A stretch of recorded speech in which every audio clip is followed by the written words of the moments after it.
आदाब, नमस्कार। The red mic में आपका स्वागत है। मैं हूं सौरभ शुक्ला। हम इस वक्त दिल्ली के लाल किले के बाहर खड़े हैं, जहां ठीक 8 दिन पहले डॉक्टर उमर नबी ने अपने आप को उड़ा लिया, धमाका किया जिसमें 13 मासूम लोगों की जानें गईं। इस मामले में कुछ ऐसे चौंका देने वाले तथ्य आ रहे हैं जो वाकई में परेशान कर देने वाले हैं। हम इस वीडियो में आपको बताने वाले हैं कि क्या कुछ नई जानकारी है वो हमारे एनआईए के सूत्रों से हमें पता चली है। पहली तो हमें एक वीडियो मिला है उमर नबी का, डॉक्टर उमर नबी का, जिसने ये धमाका किया और ख़ुद को भी उड़ा लिया। उस वीडियो में उमर नबी बता रहा है कि कैसे जो आत्मघाती हमला करना है वो बिल्कुल गलत नहीं है। जो ये तस्वीर आप देख रहे हैं, ये वीडियो जो सुरक्षा एजेंसीज़ हैं उन्हें उमर नबी के फ़ोन से मिला है, सोर्स किया है उन्होंने, हार्ड डिस्क से मिला है। इसकी तारीख नहीं पता है, लेकिन इस वीडियो में डॉक्टर उमर नबी, जिसने ये विस्फोट किया, खुद को भी उड़ा लिया, उसने खुद ये वीडियो रिकॉर्ड किया है और उसमें उमर नबी कह रहा है कि ये जो आत्मघाती हमले हैं वो शहादत है, और वो जो आत्मघाती हमले हैं उसे जस्टिफाई कर रहा है। वैसे जो इस्लाम है उसमें तमाम लोग ये कहते हैं कि जो आत्महत्या है या ख़ुद को मार लेना है ये हराम है, तो आत्मघाती हमला भी हराम है। लोग कहते हैं कि जीवन देने और लेने दोनों का हक ऊपर वाले का है, अल्लाह का है, तो वो हम नहीं तय कर सकते हैं। और एक तरीके से जब आप खुद को मार लेते हैं, आत्मघाती हमला करते हैं, तो आप अपने आप को ख़त्म कर रहे होते हैं, जो अल्लाह की विल, अल्लाह की मर्ज़ी के ख़िलाफ़ है। तो इस वीडियो में ये उमर नबी कहता हुआ दिख रहा है कि सबसे अधिक गलत समझे जाने वाले विचारों में से एक वो है जिसे आत्मघाती हमला कहा गया है। ये एक शहादत का अभियान है जो इस्लाम में जाना जाता है। अब इसके खिलाफ कई विरोधाभास और कई तर्क दिए जाते हैं। वीडियो में वो आगे कहता है कि शहादत का अभियान वो होता है जिसमें कोई व्यक्ति ये मानकर चलता है कि वो एक निश्चित स्थान और समय पर मरने वाला है।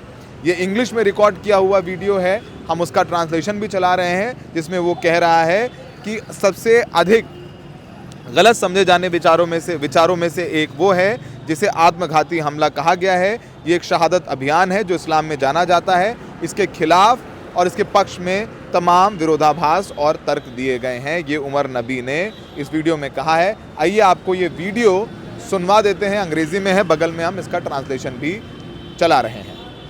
One of the very misunderstood concept is concept of what has been labeled as suicide bombing.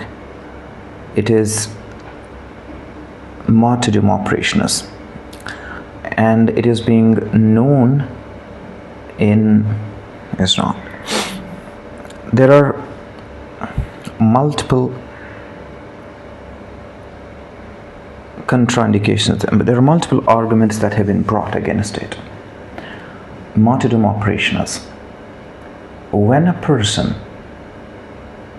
presumes that he is going for sure die at a particular place at a particular time, he goes against the presumption that a particular is going to die in a particular situation. It's not, we don't have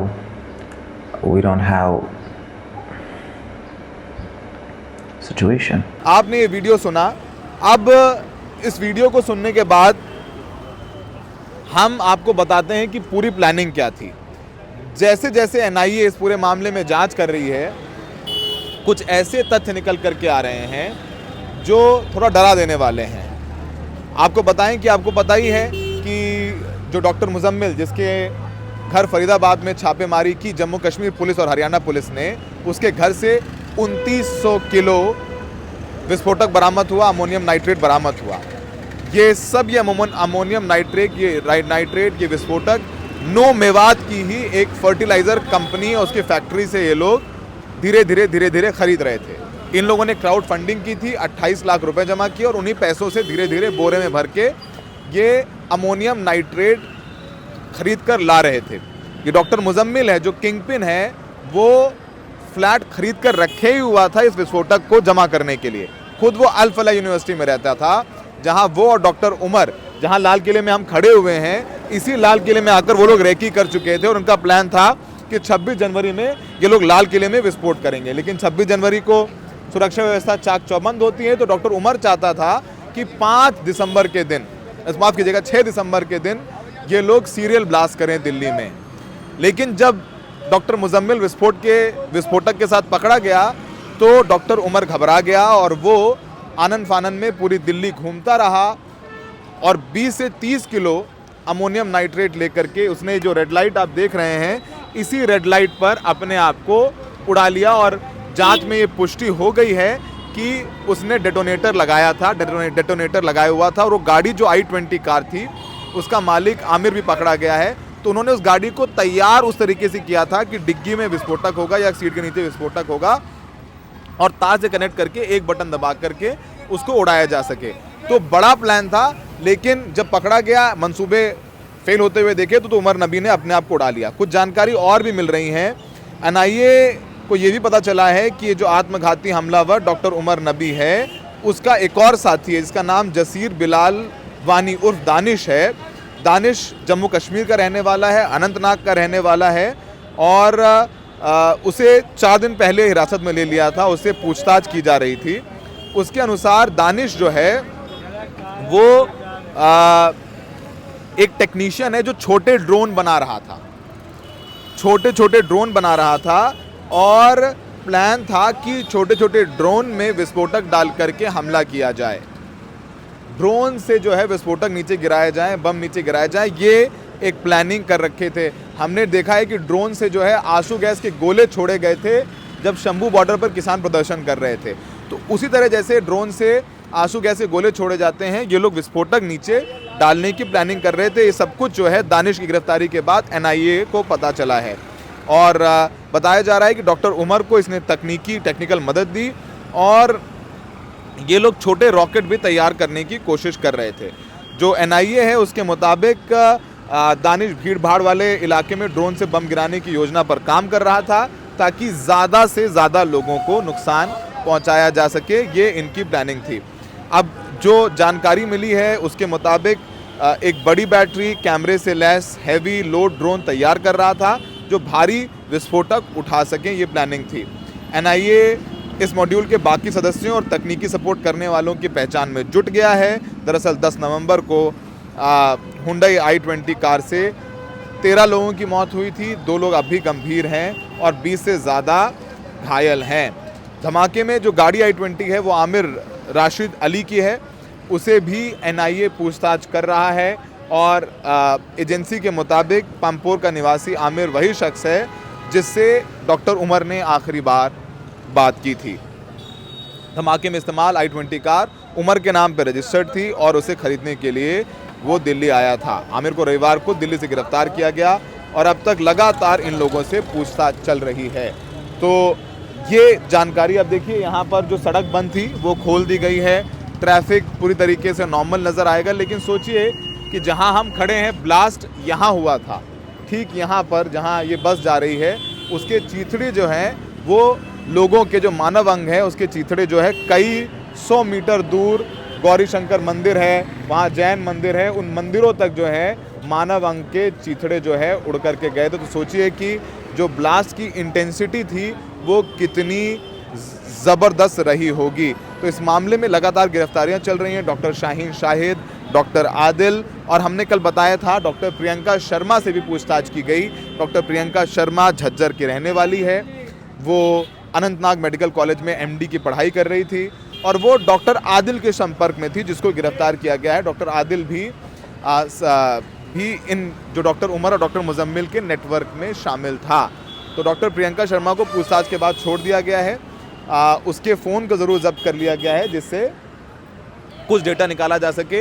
exact role doctor Priyanka Sharma का क्या है वो अभी NIA ने हमें नहीं बताया है, लेकिन अगर भूमिका संदिग्ध दिखी तो उससे भी पूछताछ की जाएगी। तो आप देखेंगे जो लाल किला है उसको भी आम टूरिस्ट के लिए खोल दिया गया है। कुछ दिन बंद रखा गया था लाल किले को, लेकिन अंदर सुरक्षा व्यवस्था को चाक चौबंद करने के बाद लाल किले को आम लोगों के लिए खोल दिया गया है। आपको तमाम जो लोग टूरिस्ट हैं वो अंदर जाते हुए नज़र आ जाएंगे। तो ये प्लानिंग जो है इनकी थी कि किस तरीके से जो है लाल किले को 26 जनवरी को धमाके से दहला दिया जाए, लेकिन वो हो नहीं पाया। और प्लानिंग थी कि 6 दिसंबर को ये किया जाए, लेकिन 6 दिसंबर से पहले ही जम्मू कश्मीर पुलिस की कहा जाए बंदोबस्तगी या अच्छी सूझबूझ की वजह से ये रोका जा सका। ये जो रेड लाइट यहाँ पर जो गाड़ी चल रही है, ठीक यहाँ पर उमर नबी ने अपने आप को उड़ाया था। ठीक इस जगह पर अब उमर नबी ने अपने आप को उड़ाया और मानव अंगों के चीथड़े जो है आसपास जाकर के बिखर गए। अब सबसे बड़े सवाल ये उठ रहे हैं कि उमर नबी मुजम्मिल का खास था, मुजम्मिल पकड़ा गया, उमर नबी भाग के निकला, 2900 किलो विस्फोटक पकड़ा जाता है। सुरक्षा एजेंसीज हाई अलर्ट क्यों नहीं करती हैं? फरीदाबाद तो इस लोकेशन से 21 किलोमीटर दूर है, दिल्ली NCR यानी नेशनल कैपिटल रीजन में आता है, और 2900 किलो विस्फोटक पकड़ने के बाद ऐसा तो है नहीं कि एक मॉड्यूल होता है उसमें एक आदमी नहीं होता है, कई लोग होते हैं। प्लानिंग क्या थी, नहीं थी, इस बारे में कोई हाई अलर्ट नहीं था। अभी आप देखिए यहाँ खड़े हैं हम लोग, यहाँ पर कोई पुलिस वाला आपको नज़र आ रहा है? आप देखिए यहाँ पर पूरा ये हमारे सहयोगी सुमित जी दिखा रहे हैं, कहीं देखिए कहीं कोई पुलिस वाला आपको नज़र नहीं आएगा, कहीं एक व्यक्ति भी जो है सुरक्षा व्यवस्था में नहीं खड़ा है। और यहाँ सोचिए 10 दिन पहले ही एक विस्फोट हुआ है, ट्रैफिक चल रहा है, लोग अपने आप क्रॉस कर रहे हैं, अपने आप जा रहे हैं, कोई बत्ती मान रहा है, कोई बत्ती नहीं मान रहा है, ये सब कुछ चल रहा है। कहते नहीं है कि जो राम भरोसे हिंदुस्तान चल रहा है, लग रहा है वही राम भरोसे यहाँ हिंदुस्तान चल रहा है। यहाँ की पार्किंग में गाड़ियों की डिग्गी की चेकिंग नहीं होती है, क्यों नहीं होती है समझ में नहीं आता है।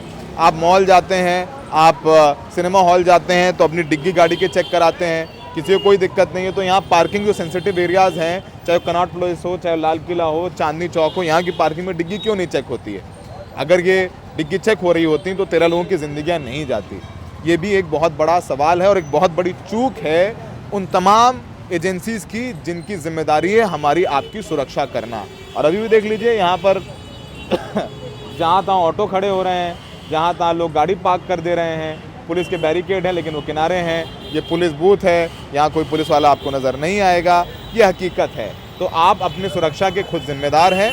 लेकिन जो डॉक्टर नबी का ये जो वीडियो आया है वो वाकई में डरा देने वाला है, कैसे वो आत्मघाती हमले को जायज़ ठहरा रहा है, क्योंकि तमाम लोग आत्मघाती हमलों को इस्लाम में हराम मानते हैं, क्योंकि कहा जाता है कि जीवन देना और लेना उस ऊपर वाले के हाथ में है, उस खुदा के हाथ में है, आप वो तय नहीं कर सकते हैं। तो फिलहाल ये जानकारी है वो हम अपने दर्शकों को दे रहे थे। एक बार फिर से डॉक्टर उमर का ये वीडियो आप One of the very misunderstood concept is concept of what has been labeled as suicide bombing. It is martyrdom operations, and it is being known in Islam. There are multiple contraindications, there are multiple arguments that have been brought against it. Martyrdom operations: when a person presumes that he is going for sure die at a particular place at a particular time, he goes against the presumption that a particular is going to die in a particular situation. It's not, we don't have